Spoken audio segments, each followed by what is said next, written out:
Hello. Hope you're doing well, all things considered.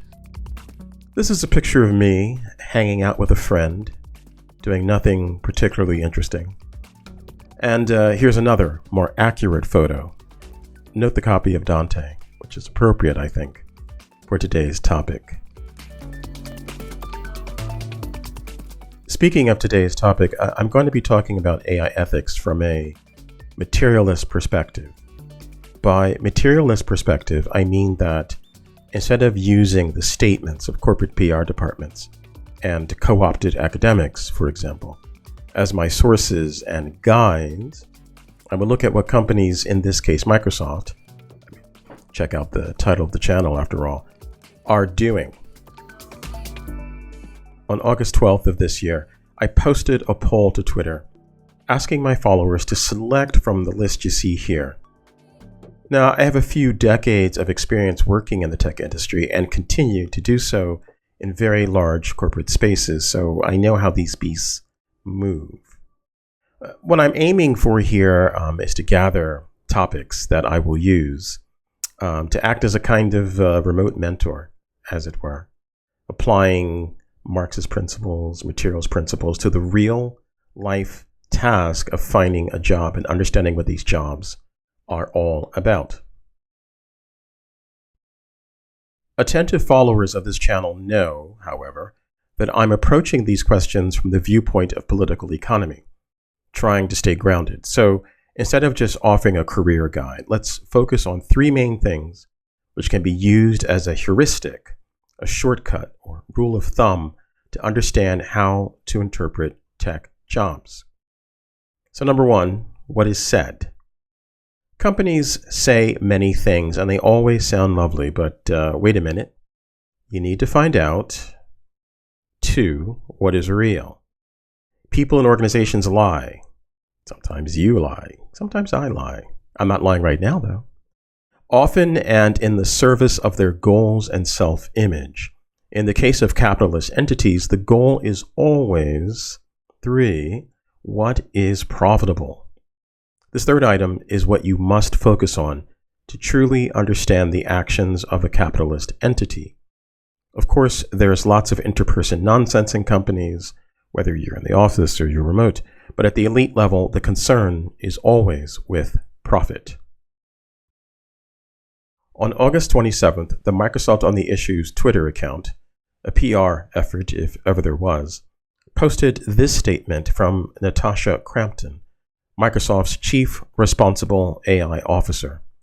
It's a very nice statement, and this is what it said, as you can see on the screen. To judge this by the what is real criteria, take a look at this Verge article from March of 2023 about Microsoft's layoffs of its responsible AI team. Considering Crampton's statement of a year later, what's going on? Let me read for you this excerpt from the article.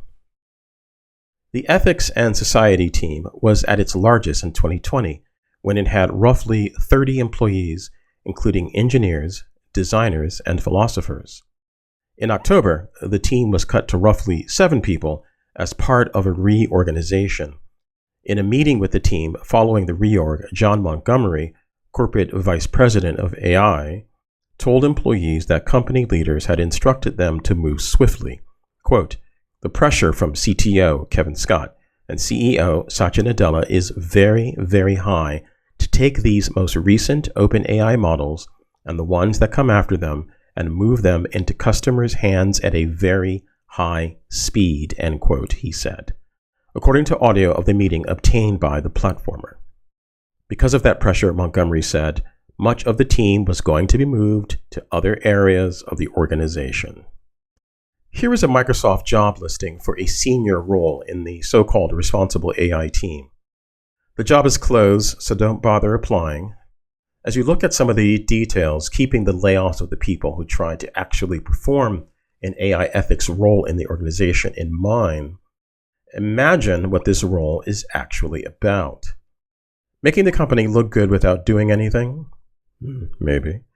This is a common scenario in large companies, and although not directly tied to profit making, it is considered part of the work necessary to support profit.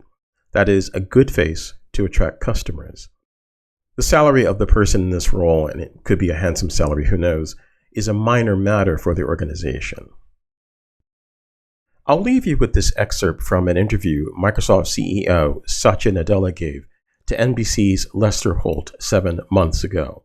I want to ask you about the New York Times lawsuit against your partner, OpenAI, and yourself about the idea of using their content, using New York Times content to train AI.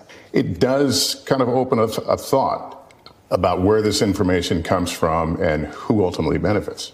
Yeah, I mean, I think one of the things that is going to be very, very important is both what is the copyright protection as well as what is fair use in a world where there is transformative new technology. I think that that's really where the copyright laws have to essentially now be interpreted for what is a new transformation technology. We've done this in the past. I'm sure we'll come out with the right set of guidelines on what is used for training. Okay, this is the real closer. Farewell for now, and I will see you soon. Oh, and don't forget to like and subscribe. I've been neglecting to say that, but friends tell me you should say that. And so here I am, saying it. Ciao.